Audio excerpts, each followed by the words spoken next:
horror movie fans, welcome to Cold and Trash Horror Movie Grind the Podcast. I am your host, Ian. This is the show in which we grind on the absolute worst horror and sci-fi movies we can find and make fun of just how bad they are, as well as praise the good, cool classics that have been lost throughout time. Now get ready, because we're about to dive real deep inside of Hollywood's dumpster in search of the good, the so bad it's good, and the fucking ugly. Now put on your seatbelt, grab a beer or two, and enjoy the show.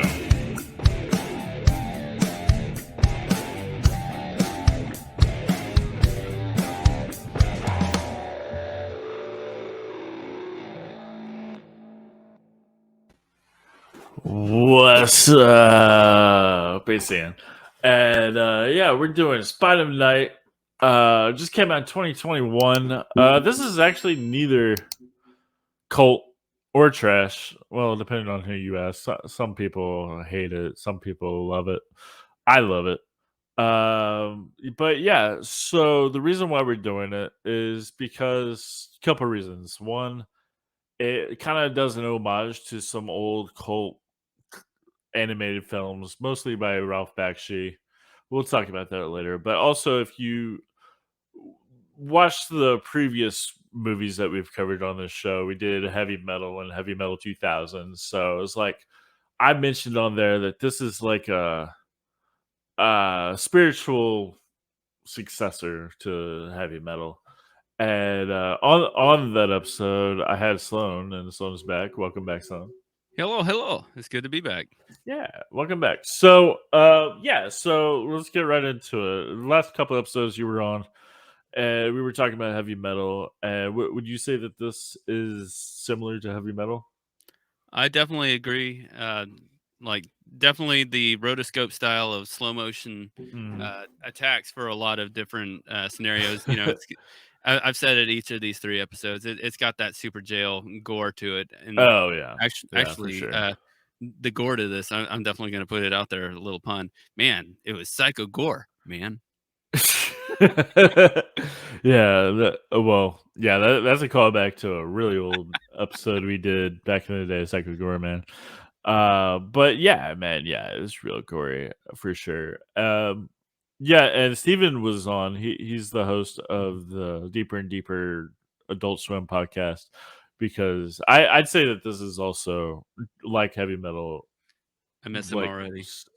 Yeah, unfortunately he's not with us anymore. Oh. He didn't die or anything. He just couldn't make it. But anyway, we got a few other people here. Filling in the gaps. Somebody who I'm gonna guess probably did not enjoy this movie, just because I know him. That's how he is. Johnny Blackburn is here from I Don't Give a Flick podcast. Oh man, you're just so sure of yourself, so sure that I just hated the crap out of this, huh? So what's up? Not much, man. Thanks for having me back. Always a pleasure. Yeah, absolutely. Good to see you, Johnny. Yeah, you too, Tommy. You too. Okay, Thompson, baby. I love that reference to Rocky V, man. Every single time. I love seeing that nickname. I'm just like, yes, Tommy Gunn. He's a horrible person, but he's an awesome character. Yeah, generally an homage to my grandfather as well. And so, okay, right on. Yeah, all the listeners are probably like, he keeps calling him Sloan, but his name says Tommy Gunn Thompson. So I don't get that. So I guess we finally got the answer. Now we know. So that's why you have me on. I let people in on the secrets of the show. Yeah. You know, you need a historian. You know, what do they call their historians in Spine of Night? Scholars. Yeah. If you go by this movie, we can see that like that's a bad idea. Only death will follow. Yes, there is. I mean, honestly, man, I was as shocked as you're about to be. I loved it. I thought it was awesome. Awesome. I was actually texting Jacob a little bit ago because I just finished it like half an hour ago. And we were just talking about it. And I was telling him, I was like, dude, I fucking miss rotoscoping animation. Okay, cool. It's my I grew up on The Last Unicorn, a lot of the classic Disney movies. I mean, hell, dude, in Star Wars, they use rotoscoping for the lightsabers. You know, I mean, it was so prevalent back then. Okay, And cool. It still is today, but you can't that's tell. that's where I was unsure if like you like, because a lot of people like the animation is very old school. I love And it. it's very like it doesn't really like hold up because this is all like animation from like the 60s and the 70s, right? And like now it kind of doesn't really hold up. So I was wondering where you felt about that, with the I guess the story. Yeah. Definitely with they still have rotoscoping today. The thing with it is like, so in Guardians of the Galaxy, they used it heavily, in fact, but it's evolved so much in the last 30, 40 years that you can barely tell anymore. Yeah. You could tell in old school movies like Roger Rabbit and, what was the one with Brad Pitt? They had the really hot blonde. Yeah. Cool World. Thank you. Yeah. Cool World, which was directed by Ralph Bakshi, which this is definitely a very huge homage to. Yeah, I bet. Yeah, it would make sense. It made me feel very nostalgic, even though it was made, it came out last year. Absolutely. It just made me very nostalgic for my childhood. I love that. The story was solid, man. It really was. I love. Oh, you liked it? Okay. Yeah, I love when they add origin stories into the existing storyline and they jump between different eras of time. Oh, okay, cool. I find that to be really interesting. That's what I loved about this. Yeah. We'll get more into that. I have a couple more guests coming in. You mentioned one Jacob, and that's this guy right here. Oh, damn it! Here he is. Can't escape him. Always fucking on my tail. You stalking me too? Jesus, man, come on. You got a girlfriend, don't you? Give her some love. I love how like nobody knows what you're talking about. Yeah, he's just always ripping into me. It's like, oh, look at her, like inside jokes. Her. Love you. So for a little bit of backstory, so Johnny has a podcast, I Don't Give a Flick, which I've been on many times. And also, so has Jacob here. So unfortunately, so like the three of us have like we nerd out on a bunch of films on Johnny's podcast. So Jacob, you have a podcast of your own, Jacob and Rhys versus Evil, which is like horror movies and stuff, right? Yeah. So we specifically tackle like a movie each episode, one specific movie that we kind of just choose at random. Only time we've ever like done anything in like sequential order is like Halloween or Nightmare on Elm Street during holidays or anything like that. But like last week we talked about the new Scream. And then most of the time we'll also talk like first 30, 40 minutes or so. We'll kind of just like shoot the stuff and like just talk about anything horror related, movies, books, video games. So like the last episode, we talked heavily about like Elden Ring and stuff like that, which also like watching Spine of Night, I felt so much like Dark Souls / Elden Ring influence in there. Yeah, definitely. Yeah, and Berserk and stuff like that. Which like kind of with Johnny, like I'm surprised Johnny loved it because he and I usually hate like we're always polar opposites. Whatever I love, he hates. Whatever he loves, that's not true. Why? I feel like a lot of things, kind of the same way with him. So we're actually doing a surprise podcast. Let's call Johnny out. That's what yep. Like everybody, I've been lying for the last 3 years. So Johnny's on blast. Johnny's full of shit with Johnny Blackburn.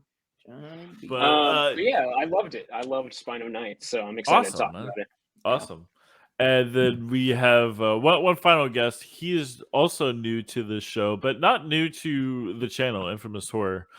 We have AJ here who... hey, everybody. Well, welcome to the show, man. Thanks for having me tonight, Ian. Looking forward to it. Hell yeah. And so like I said, you also have a show on Infamous Horror, and actually you've been on Infamous Horror much longer than I have. Yeah, I've been a part of Infamous Horror since maybe 2018 now. Damn. Okay. Yeah, and I got reviews from hell on Infamous Horrors along with Infamous Interviews, where I do interviews with celebrities that I can get, which has been pretty fun the past few years. Yeah, I've seen a few of them myself. You get a pretty good assortment of people on there, and also you have a new show on Infamous Horror as well. Some like reviews, that's reviews like this one, but like newer movies, not the cult ones. Yeah, there were newer releases on that one. Yeah. Yeah. So for anybody who's not aware, what like have you reviewed, and what are you looking forward to review in the future? Well, I think the latest episode we reviewed Morbius, and the new episode we're going to be doing is Monstrous, which stars Christina Ricci in a 1950s style throwback, which is kind of cool how they did it, but all honesty, the ending kind of threw it all up and made it kind of a dumpster fire at the end. But that's I like Sloan's little input there. That's kind of all I can say for it right now, since the review is still under embargo at the time. Right on. Yeah, for sure. So yeah, everybody check that out. It's on the same YouTube channel. So I invited you on this show for two reasons. One, I mean, we're like practically brothers. We're on Infamous Horror. Right. And two, I saw we're friends on Facebook, and I saw a few weeks ago you made a post like, I just saw Spider Night. I fucking loved it. So I was like, I gotta get this guy on this episode. Yeah, I think I might have messaged you or something about it when you were talking about this Spider Night. But yeah, I really enjoyed the animation, and I see the heavy metal influence. But I gotta say, I really love this much more than the original heavy metal as well. Really? I just thought it was better, in my opinion. That's a hot take right that there. may be an unpopular opinion, but I kind of liked it a little bit more, to be honest. I agree with you. I think it's way more cohesive as storytelling wise. Yeah. And then also it's definitely less pervy. That's true. Well, the perviness doesn't bother me as much, but it is much more cohesive in the plot that you brought up, which is what I enjoyed from it. And the acting. The acting is like so much better, and too. the voice talent was incredible as well. And it's nice to see somebody like Patton Oswalt go to a dark side like this that he hasn't done much of since The Big Fan came out, which I absolutely adored him in. If you haven't seen The Big Fan with him in it, I highly recommend you watch I have not that. seen that. I haven't. Johnny, have you seen Heavy Metal? I have. Yeah. Okay. Like I said, I mean, this is when I was growing up, you know, the rotoscope animation, like I was saying, just brought back a strong case of nostalgia for sure.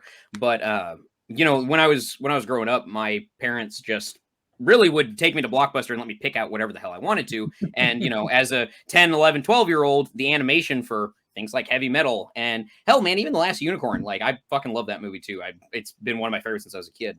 It just looked badass. I don't really remember it that well, but I do remember you talking about, you were going to mention it at the beginning of this episode. From what I remember, I would have to agree with you guys that the storyline seems more cohesive, but it's been probably 20 years since I watched it. Right on. Yeah. And Sloan, you just rewatched it with me because we just covered Heavy Metal a couple of weeks ago. Correct. But what's your thoughts on this versus Heavy Metal? So I'm definitely in agreement with AJ and all the rest for the fact that the continuity is a lot more prevalent. And I just blew this whole conversation up for you, Ian. Everybody else has been putting out there of The Last Unicorn, but you know, another movie that makes me think of is I think it was from the 70s, the Hobbit cartoon movie. Oh yeah, I love that. Okay. Absolutely. The original Lord of the Rings. Yeah. The best Hobbit to ever come out. Lord of the yeah, that's true. The old Lord of the Rings Peter Jackson was. I'm gonna sound like a broken record here. The old Lord of the Rings was directed by Ralph Bakshi, who this is of course homage to. Yeah. Well, we'll definitely get into that in a minute. Start taking shots each time we hear that name out through this podcast tonight. Yeah, for real. But real quick before we get into that, let's play the trailer, which is right here.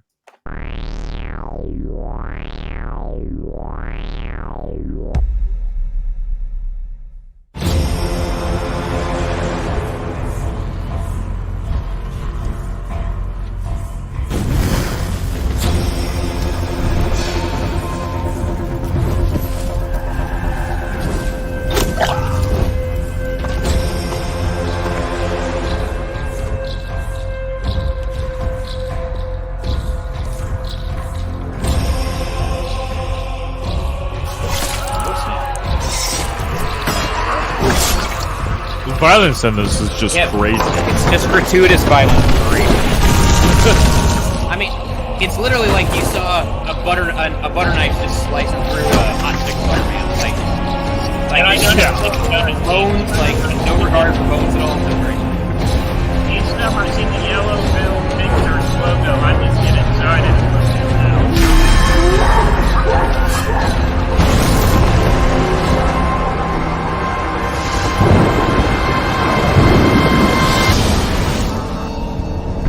There are things that man must not know.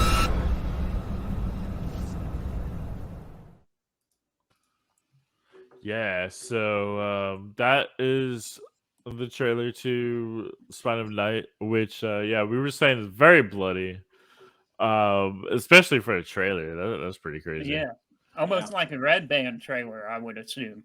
I don't think it is. I think it's. What are you holding up there, Sloan? So I went and played a show out in Denton, Texas yesterday, and this is something that a kid ended up drawing, and it made me think of the Spine of Night with all the eyes coming out of him. You can get through that? The face right here, and he's got the eyes all poking out everywhere.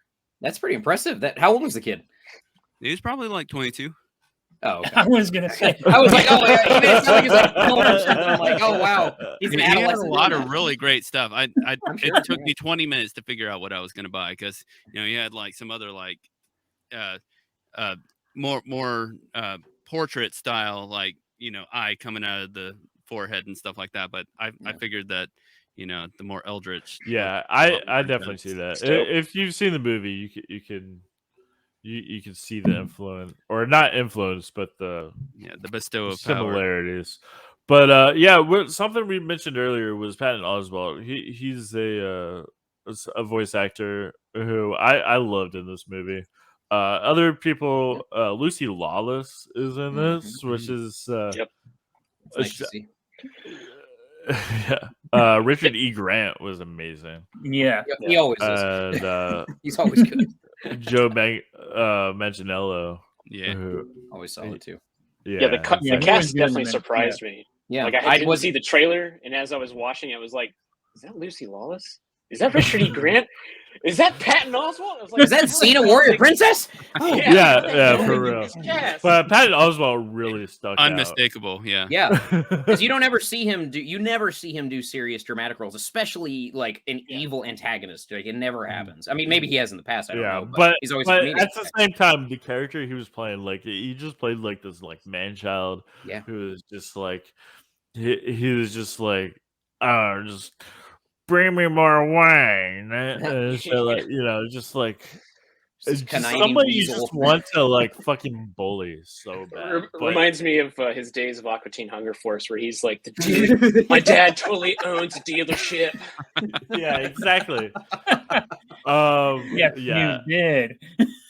Yeah, he was great in that. Actually, since we're talking about it, I might as well play a clip. I've got a clip of him right here, which is just great. What makes you so special that your savages have named you queen of a bog as wretched as the All-Sorrow? The name of the great swamp is Bastal. She brings no sorrow to those who love her. Love her? I'm going to spread her open and take what I want from her. She will know sorrow. Just as your damnable savages did. It really sounds like he's about to have sex with this swamp. Yeah. Hey, he's about to rape the swamp. That's had enjoyed. He's just he's so evil. Yeah, it was very surprising. It was very surprising when the way he like said that, it was just she will know sorrow, and then you hear like the background music go boom. Yeah, that was great. Like I don't know if you guys saw the text I just put in the group chat, but he looks like the guy from that movie Caligula in that. Oh shit. Yeah. Oh wow, oh my god, that just changed everything for me. Yeah, I guess he kind of is like a Caligula. he just just through being born, he rules this place, and like you can see, he's definitely like driving it into the ground, like straight into the ground. I mean, shit. Or even his own warriors are just like, I'm tired of this guy. Get rid of him. Right. I'm still trying to figure out like whether that's a brothel, his castle, like what was happening in that first room. Oh, when the scholar walks in, and then all of a sudden it's just like this chick who's going down on herself, and the dude with the goat mask comes open and closes The Shining. Like... Oh yeah, The that Shining is kind of like with the goat Shining. head, Right? like Black Phillip just pops out. Hey, how's it Well, going? yeah. Let's get into that a little bit later. First, I just want to say back to the rotoscoping. I've been mentioning Ralph Bakshi, which is definitely like the biggest influence. He did Lord of the Rings, like we said, and he did a bunch of old animated films with the rotoscoping. Yeah, so just also Fire and Ice. Everybody check that out. That's like a sword and sorcery kind of movie, and yeah, it definitely takes a lot of influence into this. So yeah, so we'll go into, since this is also, I mean, yeah, it's a story, but it's also an anthology at the same time. Yeah. So since it's like that, like we did with Heavy Metal with Sloan, if anybody's seen that episode, we'll go through each story one by one. So it starts out with like basically the movie just opens up with just a very naked woman just climbing like a blizzardly mountain. A blizzardly mountain. All right. Find out new words here on the horror movie. Definitely the heavy metal influence right there from the start. Yeah, well, yeah, she's naked, she's animated. She needs a heavy jacket. Yeah. Say, how's she not freezing to death? That I remember. Right? Yeah. That was definitely my first thought. I was like, damn, what the fuck? Like, yeah, give her some shoes or something. Yeah, but we're it's an animated movie. She's fine. Yeah, right. Yeah. It's a movie. She's fine. And spoilers, she kind of came back from the dead, so who knows what actually affects her, really. Right, which we find out later. So yeah, she climbs up this mountain, goes into this giant skull, and then this like old ass like warrior comes up, and he pretty much threatens to kill her because she's like going for this bloom. Yeah, the Guardian. Yeah, exactly. And then she just tells her story of like how she came to get there and why she needs it. And then throughout the story, there's many stories, which we'll get into. So the first one, who would like to tackle the first story? Who would like to say like what the plot is? Sloan, since you were with me with the heavy metal episode, we'll let you go first. All right, so I will try to say this the longest story in the least amount of words possible. You gave me the worst one to do because I talk on way too long. That's true, but it's not the longest story though. I would think it is. It's almost like 30 minutes. Nah, the last one is. Okay, so it all starts in the middle of a dark, damp swamp, and you've got a ritual going on with the queen of the savages. They don't really actually even say anything beyond savages, in all honesty. In the swamp called Bastal. Okay, I will give that name. And so there is a ritual going on to where everybody's chanting around the fire, and the priestess Sod, that's done by Lucy Lawless. She has this giant ornery necklace or vest, pretty much, of the blooms that are, I guess we'll get into it more later, but they are essence of the gods, from like the tangent of between God and humanity. And so she's able to utilize these to do many different things throughout her endeavors through this chapter. But it starts with being able to, I guess, show people through the fire the natural aspects of life. But while they're trying to witness that, all of the people get attacked, and everybody's getting arrows through the throats, cut in half, spliced down the middle. And that was brutal. That was a very early on violence, and that was it's not a good day. I love how like the guy gets like shot with an arrow and he takes it out and just stabs another guy in the face. Yeah, no, those the killings get so much more intense throughout the movie. But so in the end, Zod gets kidnapped or taken hostage by Mongrel, who is actually voiced by Joe Manganiello. And so he takes her back to where she asks, "Is this where I'm going to die? Or is this where you're going to take me to work?" And he says, "This is where I'm taking you to die." Yeah. Which I think he had the best lines, kind of.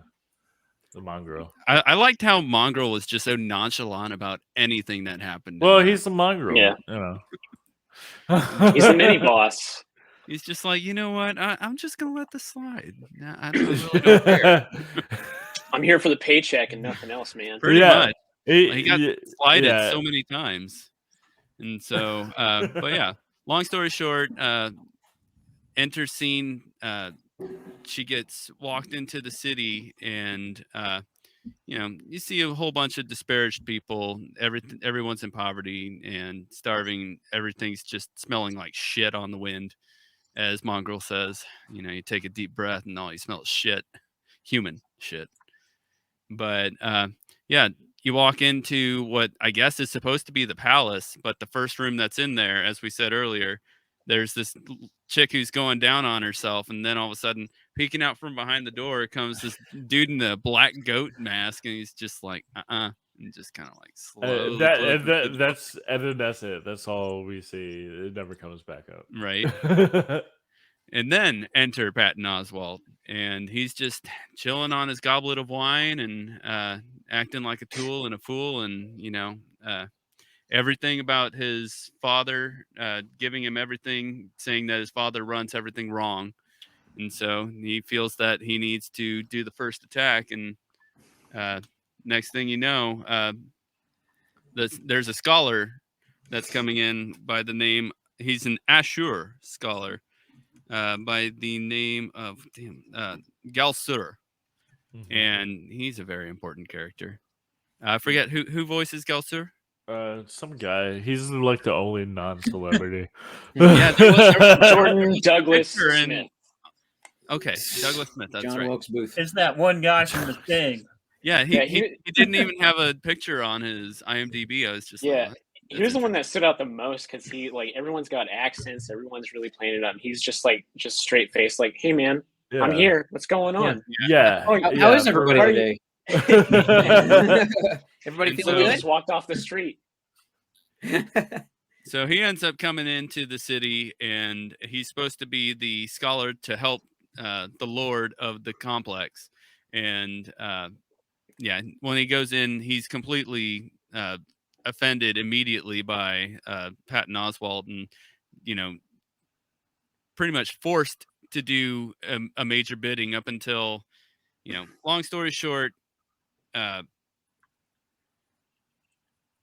I'm trying to remember the first thing that happens in the meantime.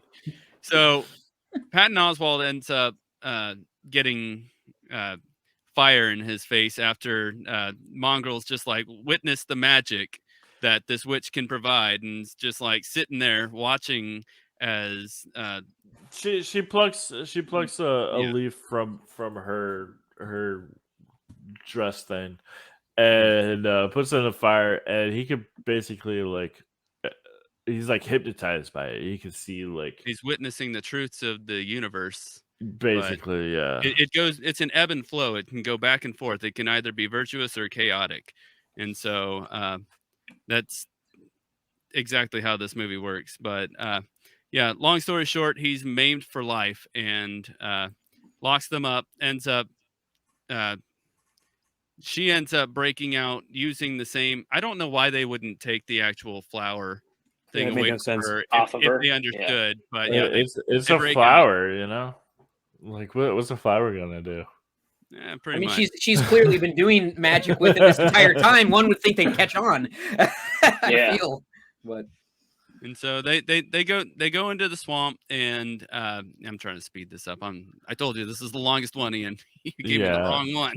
All right, I'll take over. So All basically, like they're in prison, and because they're in prison because like she during the thing with the fire, she burns his face, and then there's a whole scene where they're like bandaging him up, and he's just like crying like a bitch about it. And he's like, well, now I'm terrified, so thank you, but it did hurt, so I just destroyed your swamp, your home that you came from. And so she busts out and she escapes, and then he chases after her, and she just kills him basically. Like she like, which was really cool. Like, I mean, it sucks for the horse, but yeah, she like killed his horse, and then like made her horse turn into a skeleton, and then he falls into the swamp and is just like buried, like sinks into the swamp. And then, but she's backstabbed by Galsor, and he takes a bloom off of her, and then she dies, and then we're back with the so that was one story that she was telling the Guardian. He's like, wait a minute, hold up, you just told me that you died, but you're right in front of me, so what the fuck is this shit about it? She's like, hold up, I'll get to that later, let me tell you another story. I'll tell you a better one about scholars and scholarly people. Yeah. Johnny, you said better one. Did you not like the first one? So, the second one was, I wouldn't say it was my favorite. I liked the steampunk one too. I liked it better than the first one. First one was so good, I just so what a little bit more. What was the second one all about? So the second one was primarily, that's like that one. The second one was primarily, you'll have to fill in the gaps on names. I don't recall all the characters' names, but basically we go to wherever the tower or the kingdom is that the scholars own. This is where they keep all of the records and the books and the scriptures that they've had on Earth for mankind throughout centuries, millennia, whatever. And it's an order. It's an order that is sworn to protect and uphold the knowledge of mankind as long as they can. Kind of a fucked up order, if you ask me, as they won't share any of their knowledge with any of the. Yeah, like I know you're a civil servant, dude. Like what good is the knowledge if you're not going to share it with mankind? Exactly. Wait, you're telling me they don't want education to be free? Jacob, this is a film podcast, Jacob. No. They want to keep everyone dumb? Who knew? So they're, especially the leader of the order is a very selfish, old, crotchety, conniving man. Anyways, here we see there's a group of scholars bringing new books that they just found at an old temple ruin into the city. So they're pulling them in, and we zoom in on what was the name of the black girl that she was one of the main scholars. What was her name? Man, you guys remember? Faye Agora. Faye Agora. Thank you. Yeah, that's right. So it kind of goes to her, and she's watching the crowd, and they're screaming at the scholars, and they say give us some of this information. We're hungry, we're poor, we have nothing to live for. Share the wealth with us so we can all be happy. And they ignore all the people. So they bring the books inside. Then we meet the lead scholar, and he meets up with Agora, or whatever her name was. They meet up, and she gives him 3 books that she saved that were kind of like the prize jewel of the collection she found. And she was like, this one in particular, I've never seen this writing before, but it caught my eye. And he goes, yes, I've heard of this, or something along those lines. He's like, I can't read it either, but I know someone who can. So it then goes to we see the leader of the order. He goes down into a cellar, and we see that it is the scholar from the first story who killed the witch. And he's supposed to be the oldest and wisest scholar. He's been around the longest. Yeah. How long do you think he's been there for? I thought they said like better part of a century or something. Yeah, because you saw the castles change as we went into this story as it got further in the future, so it had to be a fair amount of time. Yeah, it's that which I love. By the way, I love how like each story is like jumping through time. Yeah. Yeah, Exactly. that was cool. The attention to detail, man. And that's the thing. And people don't realize, Ian, you and I, we talk about production designers and artistic direction and stuff all the time. They have that in animation too. There are production designers and art directors in animation, and you can tell that the guys on this one, they paid attention to the details. They dotted their I's and crossed their T's. So kudos to them. Anyways, so the head of the order, he goes down and he speaks to the eldest scholar. And he says, I know that you can read this. I'm not going to let you go. I won't unimprison you, but I will strike a bargain with you. I'll say, I'll give you everything you need to create these rituals and harness the power of whatever these books harness power from. And you have to share the power with me. And immediately I'm like, there's no way in hell this guy's going to share that power. Because you see his face. He's like, sure. Yeah, we'll share that power. Yeah, don't you worry. This is a good idea. So basically, it just kind of goes. Finally, some civilians that were living outside of the castle walls, they break through and they start fighting with some of the scholars' guard. People are slicing each other up. I love the violence in this, by the way. I loved how those swords would just especially his head off. One. Yeah, man, just like no regard for bone at all. No regard for bone. You don't even see it. It's like crack. Yeah, it's just butter, man. I loved it. So they're fighting for a bit, and finally, the guy who is the eldest scholar, he has started this incantation, whatever, and he starts murmuring these words, and he takes control of the majority of the town, essentially. And they're fighting, trying to get him out. And so the head of the order comes down to the dungeon, and they basically, I guess they switch minds or something, like they switch bodies, is kind of how it seemed to me, I guess. Like he transferred his subconscious to the Elder Chancellor. Is that what happened? I didn't get that at all. No, I think he gave him a taste of the power. Gave him a taste of the power. Okay. Yeah. He seemed a little injured up until it finally came back to him. So what that was about. They were kind of some sort of conduit or something. Like he was just using him to attain the full power at the end. Yeah, it didn't really make sense. It didn't seem. I just my first time seeing it, and I was kind of in a rush because I was doing it last minute. It was a little confusing. It was kind of vague. Anyways, so the lead chancellor goes out and he says, he's essentially like, civilians, go fuck yourself. We're not sharing anything. And he kills everybody, he slaughters everybody with his newfound power. He and Agora, they go to the top of the building, and he talks about a new way of life, a new order. He talks about he's going to become the oracle of the world, the disciple of the world. Kings will bow to him to have a taste of the knowledge he possesses. And then I guess the guy who was the eldest scholar, he awakens finally. He was knocked out. Yeah, and he he casts some kind of spell, and it basically lights the lead of the order on fire, and he jumps off the top of the building and plummets to his death. Which is unfortunate because I like that guy as a villain. Like, he's a villain. Yeah, for a villain, yeah. So, but it's just the end of that story. I do want to put it out there that when he was taken over by the special power, I felt he looked a lot like Gary Busey. Okay, I guess I thought more Nick Nolte, but I'll have to rewatch that scene and check it out. So what I love about that part is, like, first of all, this right here. Yeah. The blue eyes, man. The blue eyes with the stars. It's cool effects. Yeah, when it went full cosmic horror, it was pretty. That was dope. neat. Yeah, that was pretty dope. The eye opening on his chest. He's just like reading. He's reading the script, and it's just like making people fight each other, and then all their blood just collectively just like comes to him, and then like turns like becomes like an egg, like kind of flower thing. Yeah. Plant, and he like comes out, and it was just like super powerful, and then that's all we see, and that's the end of that story.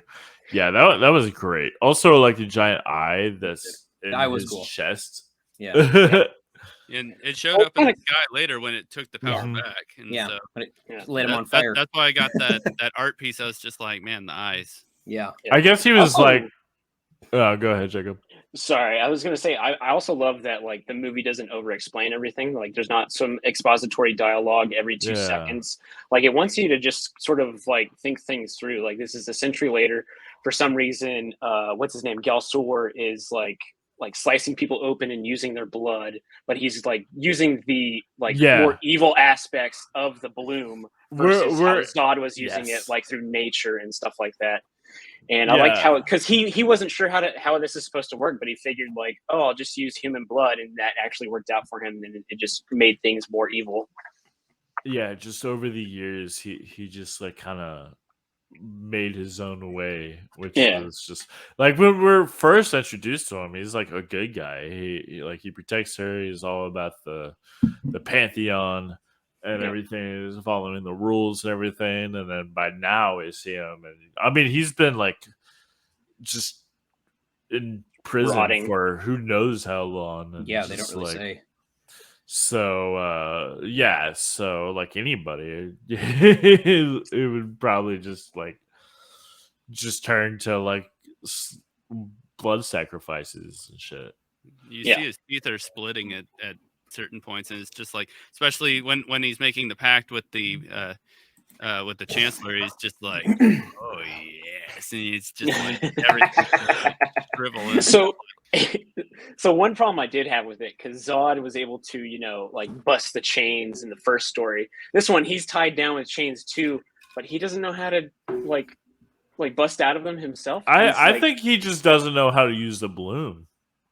But he's using, I mean, true, but he was using it in like very strange ways. Maybe he needed that book to actually go through. Yeah. Because that powder segment didn't work until after he had gotten the book and read passages, and so true. They just come from like different schools, and they're using the bloom for like the bloom is just all powerful, but you just need to know how to use it. Yeah, the sacred texts, as it were. Yeah, it's the conduit, or the what is the word for a certain item that you need? Yeah, a conduit sounds. A conduit. Right. Conduit. Conduit will work. I was looking for a different word, but it's good. And I would say that like he becomes more powerful once he understands like how to use it, and once he gives his power away, and then just like takes it all back. Yeah, that's way more than she was using it for. Which she was like little spells like fireballs and stuff, and just showing.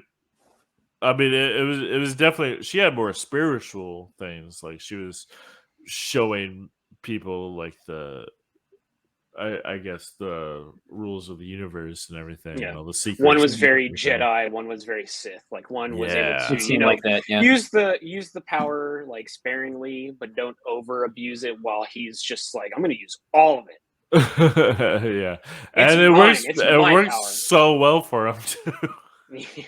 For like literally eons. And so we go into the next story, which could be 100 years later, it could be 1,000 years later.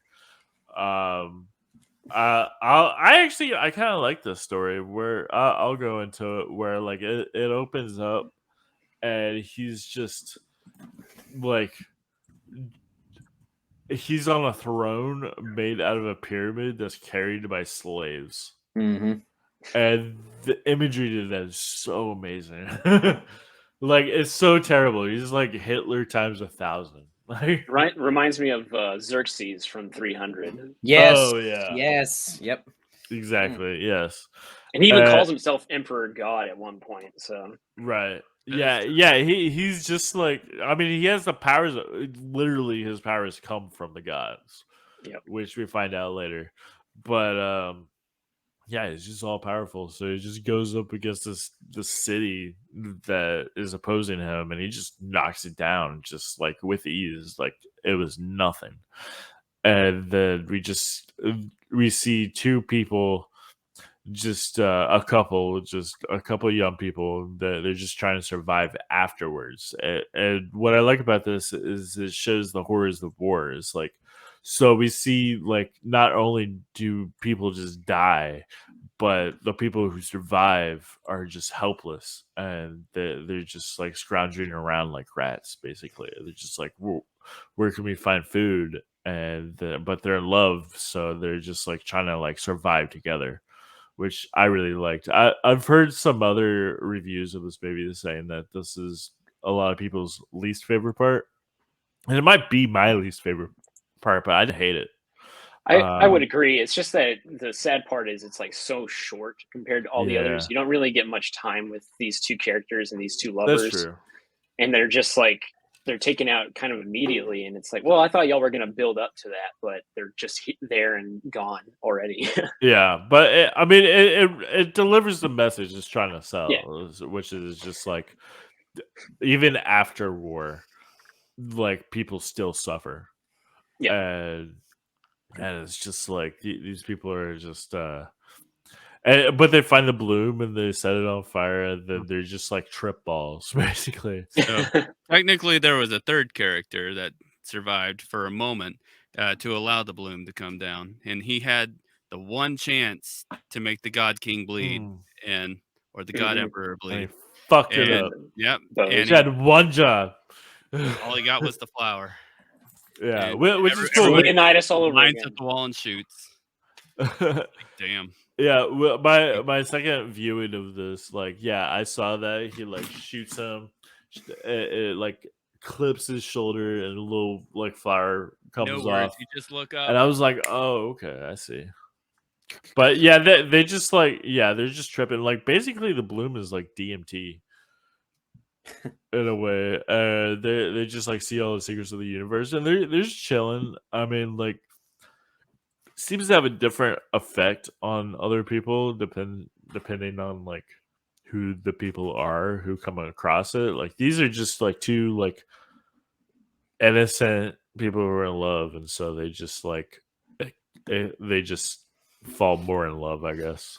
Yeah, it reminds me of the family in Two Towers when Saruman's orcs are invading the villages, and that mom puts her two kids on the horse that make it all the way to Rohan.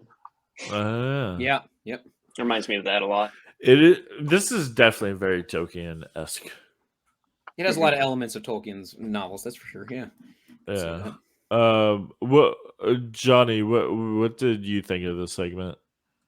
Yeah, it was a good one. It definitely wasn't my favorite. I'd say the last and the second and last ones were probably my two favorites. Yeah, I agree with you. You know, I appreciated the imagery with all the slaves carrying him and stuff. I was also part of me like, this is my ADD mind too. I'm like, what's the diet for those guys? What's their how far do they have to walk each day? When do they get a break? I mean, I know they're slaves, but do they like rotate people? Because they are still humans, and so you can only run them into the ground for so long. You know, they're being whipped too. Once one's dead, they just throw another one in there under. Yeah, I feel like you'd want to have maybe the bloom gives them strength, but not the strength to like. Galstor doesn't care because how heavy was that? That had to be heavy as shit. Exactly, like it's pure stone. You know, like I can't imagine. You know, yeah. I didn't. This was probably my least favorite. I still liked it. It's just probably my least favorite, just because the character had just gotten so powerful at that point, and he originally kind of started out as, you know, what we assume to be a decent guy, you know, and then he's not. Obviously, he's just a fucking horrible human. You know, just a money power hungry individual. So that was you know, kind of sad. I was like, all right. On to the next. I was like, let's get some heroes in here to like win the day. Filler. Yeah, it is some filler. Yeah, there were parts of that one that dragged for me. That was just kind of like, okay, on like next scene. Come on, you know, come on. Let's, you know, you've been interesting for 15 minutes in a row. Don't give me 5 minutes of downtime. You know, I'm slogging through here. But that was the actual. That was the chapter that actually brought the title of the movie. They're talking, as they're looking at the stars. This is the spine of the night. Yeah, and it's just like when they're getting ready to, you know, finalize. It's just like, you late our short little lives. Is it so sad? And it's just like, I wonder what what our firelight to those stars looks like. It's just like what it looks like to them. And it's just like, that's deep existentialism. Yeah, exactly. Yes. No. What is this movie? Is it a movie? It's a film. Okay. Oh, Jacob, Just opening my mind. Johnny's cringing because on his show we just did an episode about existentialism. Oh, and man, this is definitely one of them for sure. No. We could have But this up in that episode actually. I do like how she compared their lives to just an ember and a flame, and it's like that's what it is. Yeah, and like that they found that like it was a good script. it calmed them, and but yeah, I like the idea. Like, yeah, it's definitely like the least entertaining part, but I definitely enjoyed the message that they were bringing through. Sure. With there was a human aspect to where, you know. Yeah. So as I said in the original heavy metal, when it was the wartime when they're going down in the plane, like, and he's down on the island, it's just like you feel for them because, you know, if you were in that situation, like, you'd feel the exact same thing, like the despair and everything like that. But you'd have to, like, if there's nowhere to run, just succumb and, you know, at least live something out of fear. Like, if you're like suddenly, once they took the bloom, like, they're understanding that they are the smallest fragment of dust in the universe, stardust. They're just like, I accept going back into it. And so, yeah.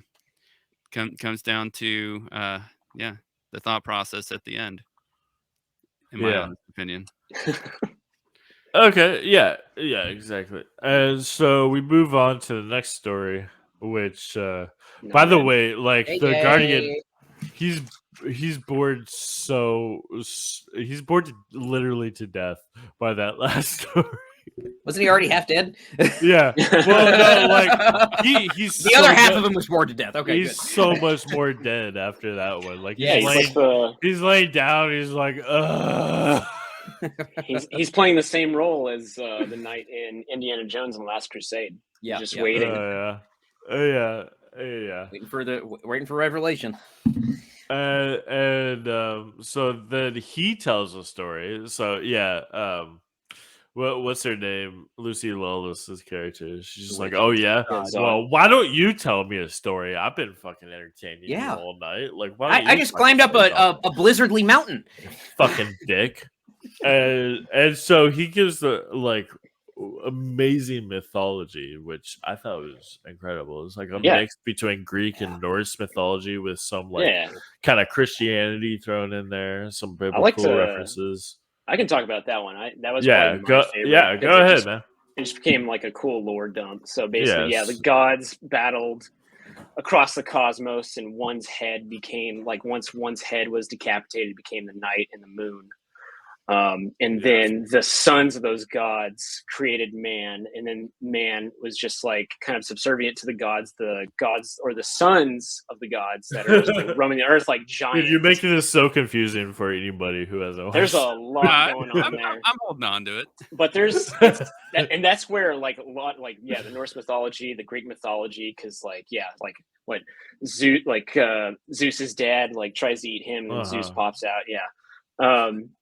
And then same with Athena. Zeus tries to eat Athena, or is it? Yeah, I think he tries to eat Athena, or he eats somebody, and Athena pops out of his head. Yeah, kind of. Yeah, yes and no. I don't know if it was Athena. No. Athena comes out of Zeus's head. I know Aphrodite. Yeah. He ate Metis, and then Athena, who's the mother of her, popped out. Yeah. Athena pops out. But a lot of that kind of stuff. And then man kind of gets tired of the sun's BS, and are like, actually, let's go hunt some gods. And so they start like taking down the gods themselves. And I think that's when, so now I'm kind of blanking. So that's when they discover the all power of the gods through the bloom. And so the Guardians take up a mission to protect that bloom from finding others. Yeah. Right? So basically the last son of the gods, he is killed. Yeah. So basically you skipped a few things. One is that like, the sons of the gods, anything that they like think of just manifests into reality, and humanity is one thing. and so they just like create reality just by will. And so the humans they kill them, and the last one dies, and in his skull, like the essence of him and that manifestation is the bloom, the flowers and stuff. And so what one of the humans comes and like he discovers it, and then he sees all the secrets of the universe, which is just nothing. Basically, that's what I got out of it. Would you say the same? Like, he just got nothing out of it, so he's like, I need to protect humanity from this nihilism. He finally found purpose From of itself. just the place where he was standing. That's all it was. Yeah. And so he became a guardian, Yeah. so that nobody else felt that same influence. Right. Too much knowledge allows you to go nowhere. There's no aspiration. Yeah. And he was That protecting humanity very well from that. said, actually. Yeah. Yeah, for sure. And then other people who try to like get to it, he kills them. But if anybody like kills that guy, they find out, and they're just like, "Oh wait, you know what? I need to guard this shit." So like the Guardians are killed by like future Guardians, Yeah. which is pretty cool. And then the Guardian of our story, he is one such Guardian. It's all about the human hubris, and once they understand like the concept of where the last one was standing, they never know if like the other one is like just failing to do or failing to protect themselves, or if they're willingly just bestowing the next kinship onto them. Mhm. It's a very interesting concept to where how the lineage of the Guardians occurs, but yeah. Yeah. It's dope. Yeah. I really enjoyed the mythology on that. Yeah. Same. Yeah. I love stories that show the beginning that start from the beginning of time and then work their way back. And what's really cool is that this is in the middle or like third act of this movie. Right. Like we find this out like after all this shit. So it's not like at the beginning of time this happened and then all these other things. It's like it throws you into the story and you see the important stuff, and then they're like, "Oh, by the way, here's how all this shit started and the origin, the bloom, and all that stuff." And more of the Guardian's mindset too, how he thinks and why he is the way he Mhm. is, and why he wants to keep the bloom from corrupting humanity to an extent. But he realizes, like, oh shit, actually, part of why humanity is fucked up is because they don't have knowledge. Yeah, which is like very interesting. It's so opposite of so many other stories. It's usually like stories like this are like people fight and kill others for knowledge, and then this is like to keep us ignorant or naive. Like that's a good thing. Like we need to not know everything. Which is interesting. It's unique. Not many stories are like that. Even like the second story with the Pantheon, they're like, yeah, the keepers of the knowledge. They're the evil people. Yeah, it's interesting. So I do want to bring up one more concept with the way that the gods looked compared to so after Galzul ended up making his armies, if you noticed, they were fashioned to look exactly like the gods did. The gods even had glass eyes of blue when they were stabbed through. And so all the fascist looking armies looked like the gods. That's interesting. Yeah. And they're all just mind controlled by him too. Yeah. So it's like they're in his image of, I guess, his own knowledge of, like, he may not even know what the gods looked like. It was just, he just has that image from the bloom. So he just kind of makes them look like that. That's pretty cool. Yeah, that was one of the major things I noticed. Like when the spear went through the goggle of one of the sleeping gods, it shattered. I was just like, oh, that makes a lot more sense.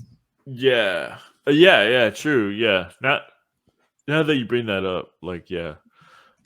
Okay, so then there's like one more story, which Johnny, I'll have you talk about that since you said Yeah. that's your favorite one. No, the second to last. The second to last one was my favorite one. I didn't get to watch the very end because I had to rush through it and we were starting, so I didn't see the last like 10 minutes. But you said you like the thing Steampunk? with the Steampunk, thing. the guys flying and gliding and stuff. Yeah. I thought those were combined. I thought there were just 4 stories. No. Yeah, so Okay. I would be literally the worst person to try to do that. I can try to bullshit my way through it though. Okay. It was one Yes. early morning, and Bigfoot was playing tag with Liza Minnelli. So far, so good. Take over. Yeah, that's pretty accurate from what I remember. All right, Jacob. Since the last one you said was pretty short. Yeah, and since I didn't see these last 10 minutes, you better make it good. Make me feel like I'm there. I'm gonna go back. Oh and watch man, it anyways, dude, you missed out on a lot, actually. Definitely, yeah.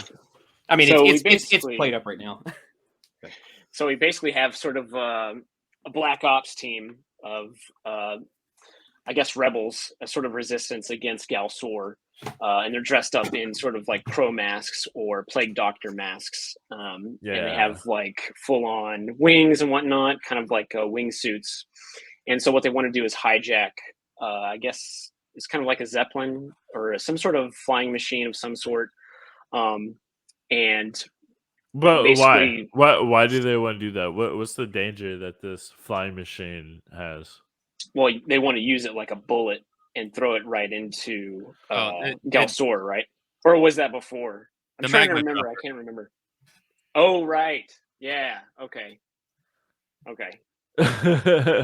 So yeah, basically it's going up against like battlefields and just dropping lava on top of people. That's right. Okay. Yeah. I'm trying to remember. I'm kind of in the same boat as Johnny. It's like I remember bits and pieces, but to actually make a cohesive story out of it.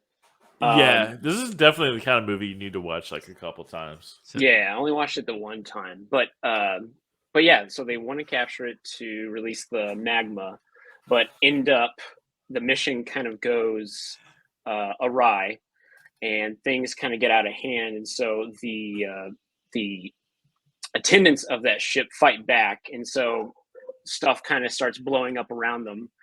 And so at some point Galsor is like meditating in his chamber, in his pyramid, just chilling, and what he doesn't notice until the last second is like this blimp, this flying machine, is basically failing and falling towards him, and the rebels themselves are dying except for one who's able to escape at the last second. And the blimp or flying machine basically becomes a bullet going through his castle and just about to strike him before he's able to use his powers to sort of push it back and keep it at bay, up until the surviving crow comes up behind him and stabs him in the back with a good old slice. But it does nothing, and he's able to, keep the flying machine at bay until I guess the bloom orb pops out. And he brings the crow out from the water, which she was about to drown in, and starts like crushing her bones and like breaking each arm and leg of her. That was in like the most brutal way. Yeah. And then I can't remember her last words, but it was basically like a fuck you, because basically the orb is going to blow up. Do gods also suffer? Yeah. And so the bloom orb basically explodes, blowing up, basically creating like an atom bomb and destroying his entire pyramid and everything there. Unfortunately, he was able to regenerate, but at the same time, so did Zod. So Zod comes back, Lucy Lawless's character, I guess, at the power of the bloom, to sort of, I guess, bring balance back. She's resurrected. That's a good point. Like, bring balance back. So, do you mind if I embellish just a little bit on some of the earlier aspects of that one? So, pretty much, I'm gonna keep this one short. I promise you. So, this one's pretty much about 3 assassin friends that have Birdman wings with the steampunk, what is it? Sickness doctor. What are those? The Plague bird doctors. Plague doctors. And so, once they see the despair upon their city and all the magma getting dropped on everybody, they decide to take it upon themselves whereas Jacob said, they commandeer the Zeppelin-style magma dropper, get on the inside, make a hefty fight, and unintentionally accidentally kill each other all over the place. Yeah. Yeah, they all die. Yeah. One of the greatest tragedies I've ever seen in anything in my life. It's just like, what's going on over there? What's going on over there? Magma wave. Yeah, somebody like a whole bunch of lava just like splashes on the guy and he just Gruesome death. melts. that was fucked up. Well, they also messed up by being non-lethal to begin with. Like they take out the pilot with just a staff. He beat him up, and then he kills the next two guys by impaling them through the face. And it's like, why didn't you do that? You are the one that ruined this. Yeah. So mistakes, man. They blamed him for being the peaceful one, but he's peaceful to one person and then impales the next guy through the head, and it's like, okay. Reminds me of, and then it basically turns into the ending of Stephen King's Running Man, where he just like takes the ship and just like throws it into the TV tower or whatever from the book. So it completely destroys his army and resurrects Zod. And then she just is back to the very beginning again, and she just like goes back up to the mountain and she tells a story. And then the Guardian's just like, oh, somebody approaches and he dies. He's bored so much to death out of story. She made it armor at that point. That way she at least has some kind of jacket. Yeah. He was like, you have chosen wisely.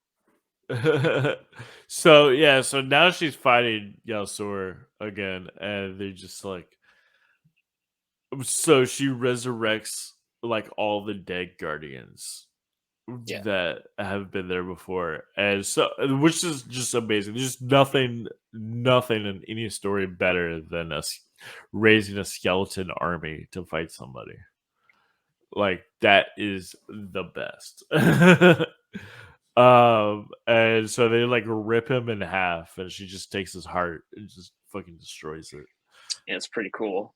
And like his skull goes into the cosmos. It's the spine of night. You can see his spine. It's the she clashes his heart against the immensity of the night. Yeah. Which she makes a quote about the immensity of the night as she holds it up. Mm-hmm. But that's what I got. Clash the heart. That's in that story. Which it seems I want to say that it kind of feels rushed, but like this took 7 years to make. Dang. Mm-hmm.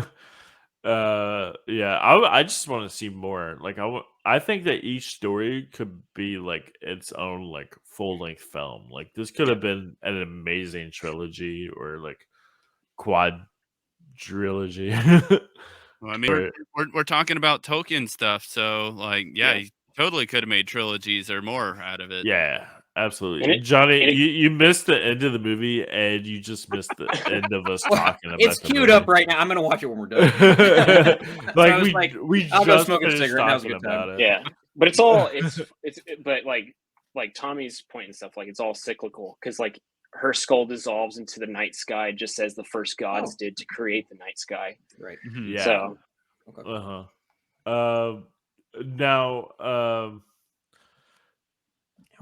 So basically, that's pretty much the only thing I have to say is I just want more of it. Like, to say to Johnny, my favorite part in the ending was when Littlefoot got the tree star. Hey man, I do love a good Land Before Time. All right, and so that is the Spine of Night.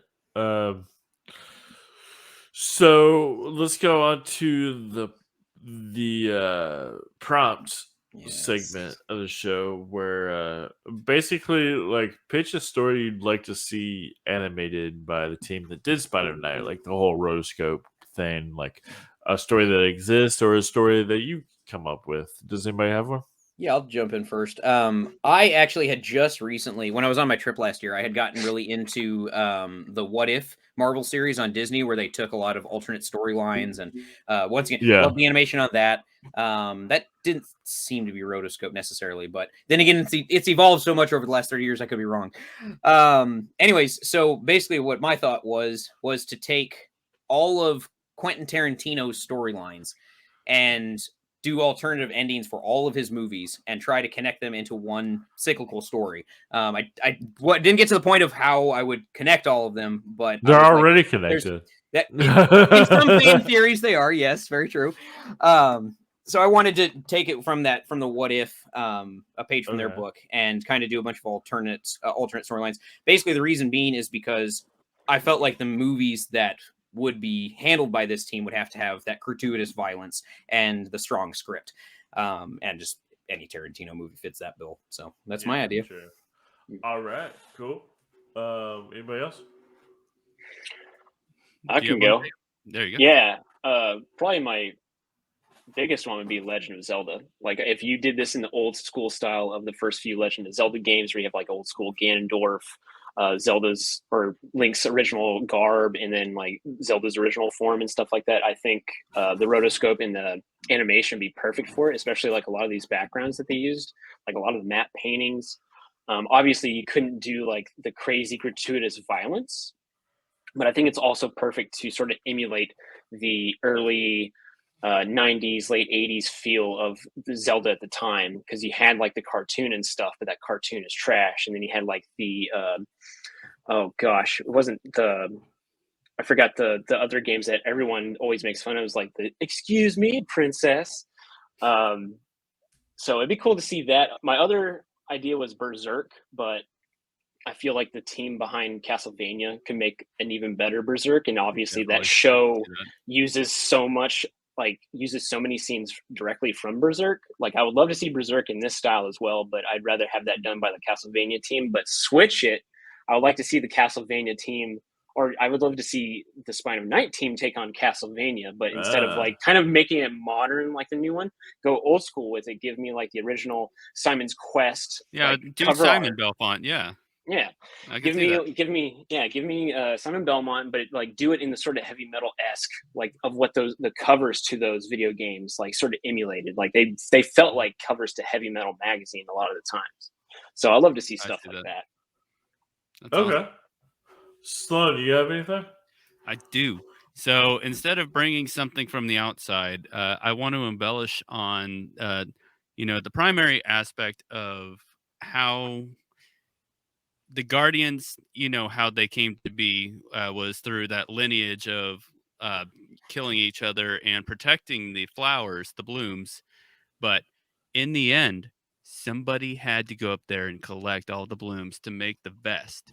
And my question is, was it Zod? Because they have a very comfortable relationship, her and the Guardian that are going right now. Were they lovers? At a certain time. He went up there for his own reasons. Was it for her when she first became queen? And then all of a sudden he started to get drained when she took everything away because the flowers were supposed to keep him alive. So, if I get this right, correct me if I'm wrong. What you're pitching is a Zod and Guardian prequel rom-com. Ultimately, a divine comedy when it comes down to it. It's just like, it's tragic, but it's it still follows the concept of love, loss, and the whole obituary that comes between that. Yeah. You could also do like, what if the book was actually Necronomicon and Ash Williams just appears out of a portal in the sky? Oh, that's definitely a Necronomicon for sure. I can definitely see that. Yeah, absolutely. You see Campbell comes back. the mound of the nameless god was S-Mart. I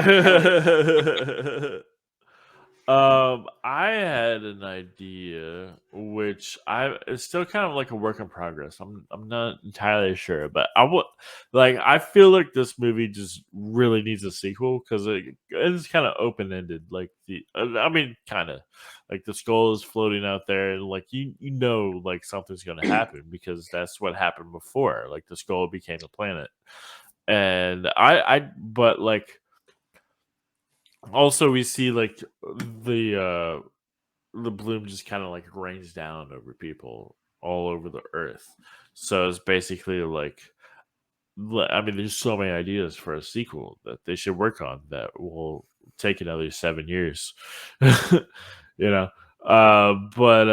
Yeah, so like imagine like hundreds of years later, if not like maybe 1,000 or two, and it's like kind of it takes place maybe 100 years ago from today, and it's like people are still like fighting over the bloom, and it's like when somebody has it, like they get more knowledge, and then they want to keep it for themselves. So like it was just like war upon war, and like everybody is just like killing themselves for the bloom, and eventually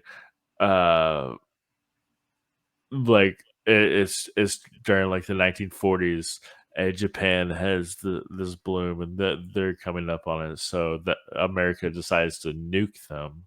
Like what happened, and it's like in Nagasaki or Nagasaki. Nagasaki Hiroshima. or Hiroshima, Hiroshima, and they blow it up, and so it kind of becomes nuclear, and whoever is controlling it at that time gets like kind of like melds into it and it becomes one thing, and it's like becomes like kind of like a radioactive green glowing orb with like a mind to it, and then it like kind of reaches out back to the plane that dropped the bomb. And I know where you're going. And then the people on the plane they die, and then the orb makes them turn into zombies basically, and then it kind of goes out and it makes to the future, and it becomes heavy metal. And it fights a dragon woman. So when you first brought up the atom bomb, you made me think of Return of the Living Dead. Where it just suddenly like spreads into the clouds and it starts raining, and then everybody's just having a giant trip fest. Yeah. Oh, that would that would be amazing. That would be a story. that would be a story within this anthology. Oh, it would totally. It'd be I like the alternate history take, because you could also have like the Nazis in the occult, because like you could do the whole Hellboy thing with Hitler's fascination with the occult. You could just make this part of Hellboy, really. And so like the sequel to Spider-Knight could be the prequel to Heavy Metal, and it would like bridge the two together, and so the bloom like becomes the Lochnar. Like that's what I want. For That'd sure. be cool. And suddenly it goes from like like really great orchestral music to just freaking Cheap Trick and Sammy Hagar. Let's go one way, taking a midnight. Yeah, exactly.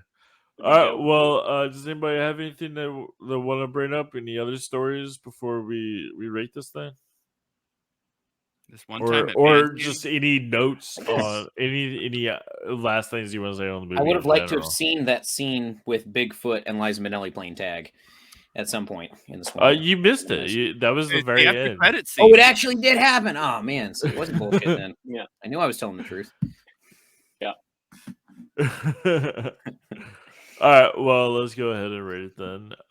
So Jacob, you're new to the show, but you've been on my old show once. It's basically like we rated 1 out of 10, but instead of stars, it's something that like pops out for us. So I'll use my own rating for example. I loved it for sure. When Sloan and I were doing Heavy Metal a couple weeks ago, like this really reminded me of it when I first saw it. Really reminded me of it. The animation reminded me of Heavy Metal, so it's like, and of course all the Ralph Bakshi movies, which I think don't really work with this podcast except for maybe Wizards. we might do wizards in the future. Well, which that would be a fun one. Do you know that one, Johnny? Mm-hmm. Oh, okay. Same. Sweet. Remember, I was telling you like that. I'm pretty sure that was this around the same time period in the 80s, wasn't it? Let me see. It's like 70s or 80s, but Yeah, for those who don't 77, know, yeah. Mhm. it's like way like a couple billion years after like World War II, where everybody dies from like nuclear holocaust, and it's just like it's just pure fantasy, and like wizards are fighting each other, and one of them discovers Nazi propaganda and uses it. That's pretty cool. But yeah, so I loved it. I do so little I dislike about it, so I'm gonna give it shit. What would I give it? 9 fucking skulls of the gods.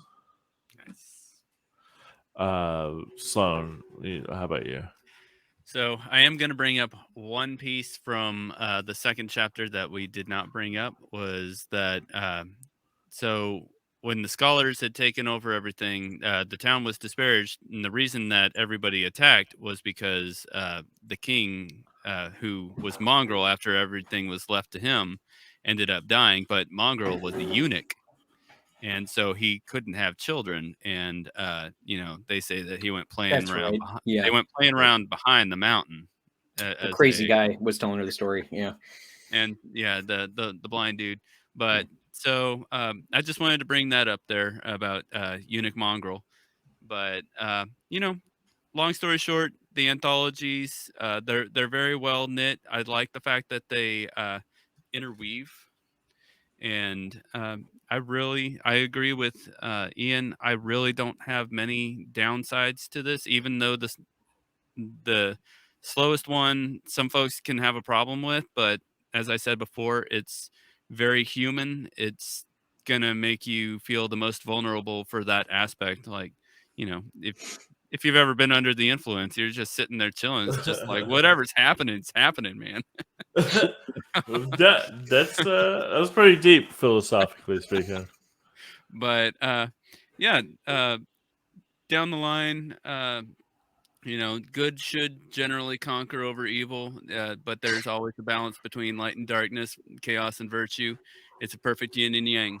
And so I like how this movie brought us full circle, believing that the guy who brought chaos was actually virtuous, but totally twisted us inside out, and we were saved. There was salvation.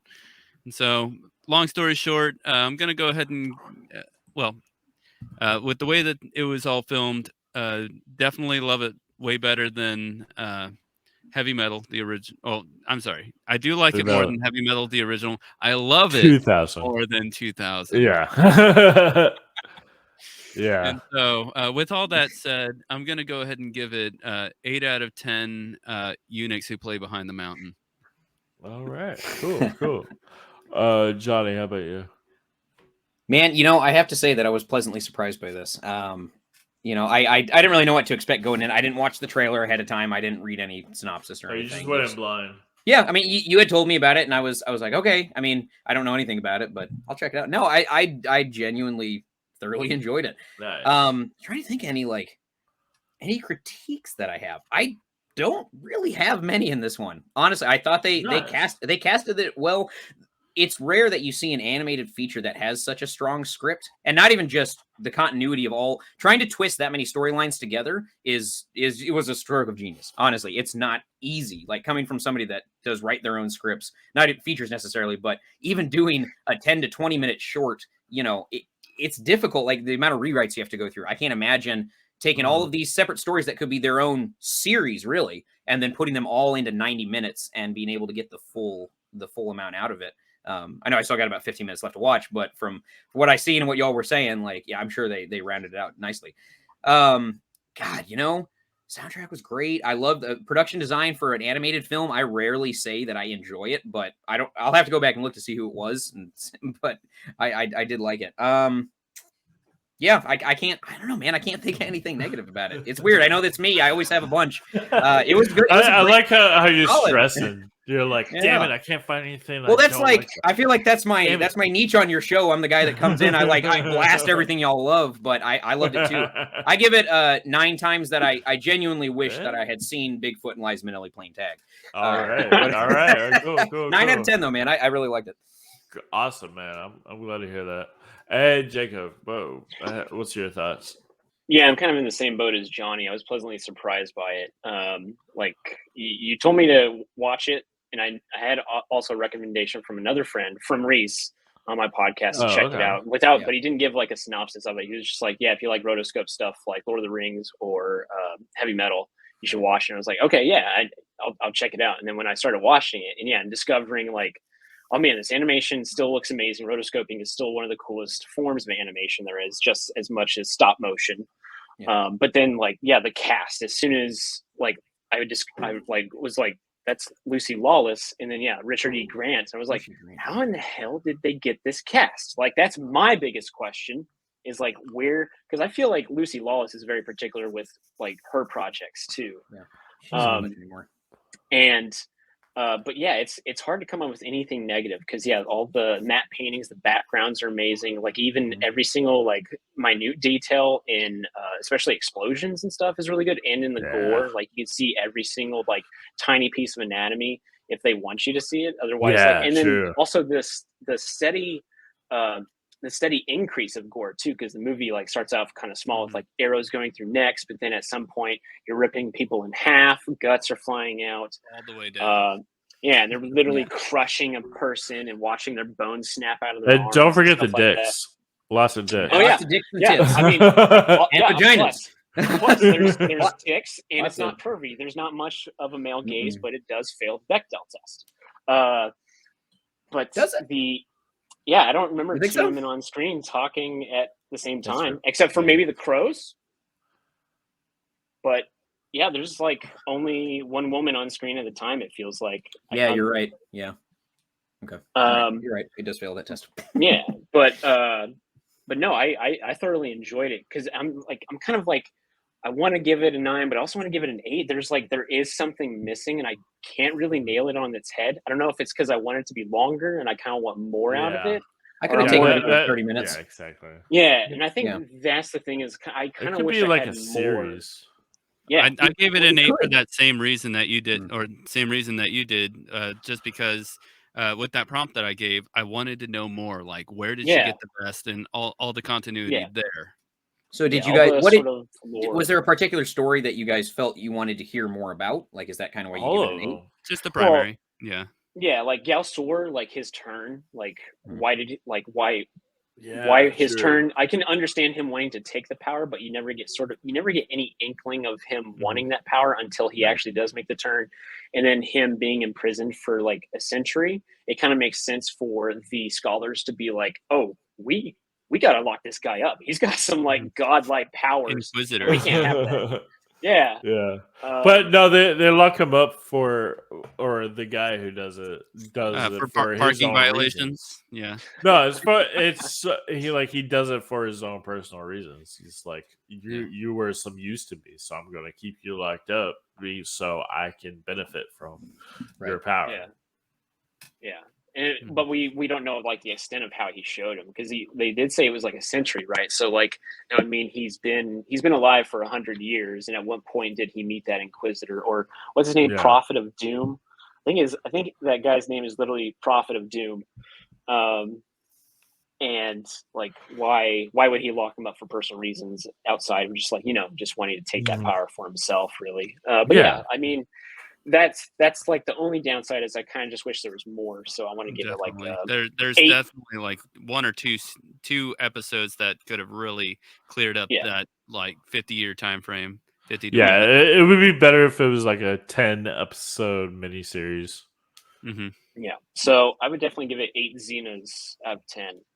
All right, right on. In honor of Lucy Lawless, I thought about going like, but I would actually catch that. Yeah, right. Yeah, it's an old show. I like how we were talking about Ash a bit ago, and of course she was in Ash versus the Evil Dead too. So. That's why it's surprising to me, like the project she chooses, because like she was in Agents of S.H.I.E.L.D. for like 2 episodes. I thought she was going to be a major part, and she's dead immediately. And I was like, "What are you doing? This is Lucy freaking Lawless." I feel like us as kids of the '90s, we go when we see Lucy Lawless. Yeah, we're like, that's Lucy Lawless, and that's Kevin Sorbo. Like it's a good like backstab, though. You know, Yeah, like I do like like her death because she's backstabbed, and you're like, damn. Now this guy who I liked is now like, fuck that guy. Yeah. And then he becomes evil, and then you spend the entire movie just being like, "Fuck that guy." So, what I have a personal question. No, not personal question, but I've got a serious question. When the Guardian first took his helmet off, did you think that was yes, I thought that was Galsor. I absolutely thought that was him. I was like, oh, it was actually. He was just like, "Are you playing with my madness?" Yeah, exactly. What? I really thought that's where they were going with it. I thought they were going interstellar to where it was like jumping like back into his own life.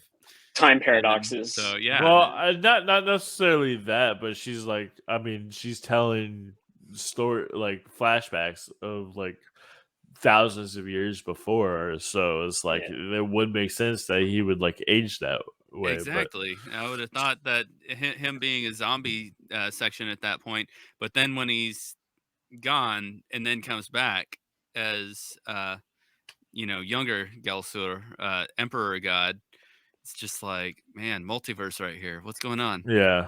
But yeah, I think that would be a very interesting direction to put it. But I at the same time I like the way that they ended up doing it. Either one would have been good. What really bothered me is that like in preparation for this episode, I listened to a couple of other podcasts of people reviewing it, and like people fucking hated this movie. Oh, and like 6.7. What did it get? Yeah, it got 81 or 82% on Rotten Tomatoes. Who was everybody on their podcast? Was yeah. Oh, yeah. I mean, but I listened to other 55%.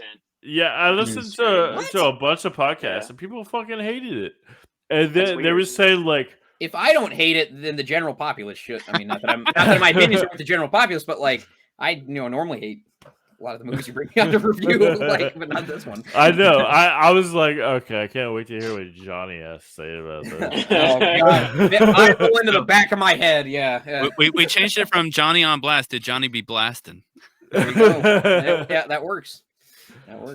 But yeah, there is one particular podcast that had 3 people on it, and they just like nerded out on about how much they hated this movie, and they were like, they were saying all sorts of shit that was just like really like triggering me. I was just like, God, I hate you. Do you recall anything they were saying? Yes, because my hate recorder was running.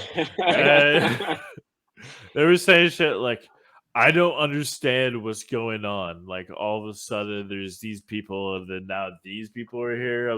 It's like, come on, man. Easy to I thought it was so clear. easy. Yeah. It was so. They laid it out for you real nice. And they were like, they were saying that the voice actors were bad, and Patton Oswalt was like the worst of it. What? Yeah, I know.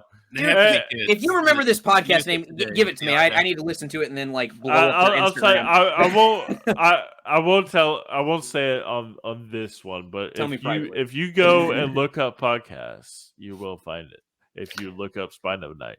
All right. Yeah, I thought it was gonna be more of a generational thing, because I know it's like there's some people who can't stand stop motion animation or rotoscoping. Well, no, here's the thing. They were like they were saying shit like, I love rotoscope. I love Ralph Bakshi. This is great, but fuck this movie.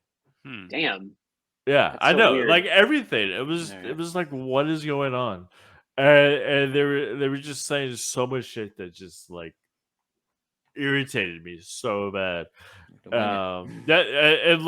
were saying that like, yeah, Patton Oswalt's character, like, who would make that guy a king? And I was just like, he was a lord. Yeah, he wasn't a king. No, dumbass. Maybe if you paid attention to the rankings of. To quote Monty Python, you don't vote for kings. Like, did I vote for you? He's the son of a king, and also patriarchy, like, man. he's also clearly running this village into the ground. Like he is bad. Like that's on purpose, and they're just I don't know. It irritated me. Anyway, I voted for the goat mask. The goat guy, he runs the Citadel.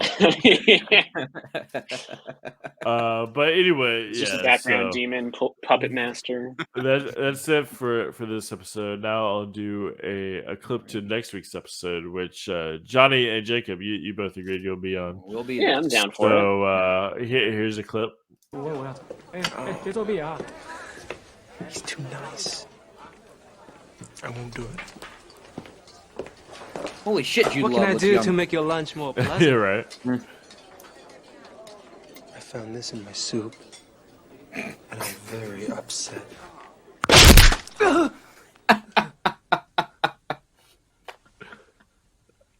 Everybody got quiet after that.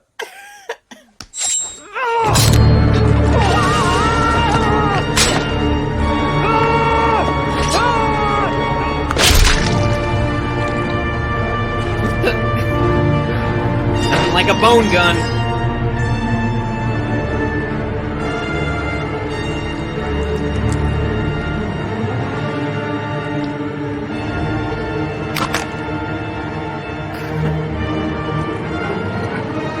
Oh, don't eat it. Don't eat it. No. Don't eat it, dog. No. Leave it alone. Don't you touch it. Don't you touch it. Oh, that dirty dog. It's all right. Just a little misunderstanding over the check.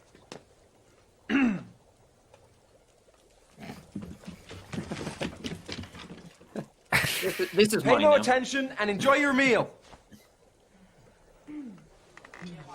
Yeah, that's how I would handle it. All right. Like, I might actually. Okay, I mean, well, like NPCs would. You guys know the chef's Yes. fighting Yeah, style? they're actually. The chef's fighting style? Cook Sulwan. Oh, Sloan. So that is Existence, which we'll be doing, which is David Cronenberg film. It's about the future of No more virtual existentialism. reality. No more. Yeah. I mean, the name of the movie is Existence, so you can imagine it's With a Existence. Z, because it's edgy. It's edgy. Yeah, so look forward to that next week. Did anybody, when they saw the title, did anybody think that Exhibit was going to be in this movie? I totally did. I was like, is Exhibit going to be in this? Probably not, but made me think of it. Well, no, because it starts with an E. If it was X at the beginning, right? Existence, then maybe. But no, I think it's 'cause they instead made the X really it is large. Existence. Yeah, it's spelled weird. Yeah. Lowercase E, capital X, I-S-T, and capital Z. But that'll do it for this episode of Golden Trash Horror Movie Grind. Thanks everybody for joining me, Johnny and Sloan for coming back, and Jacob.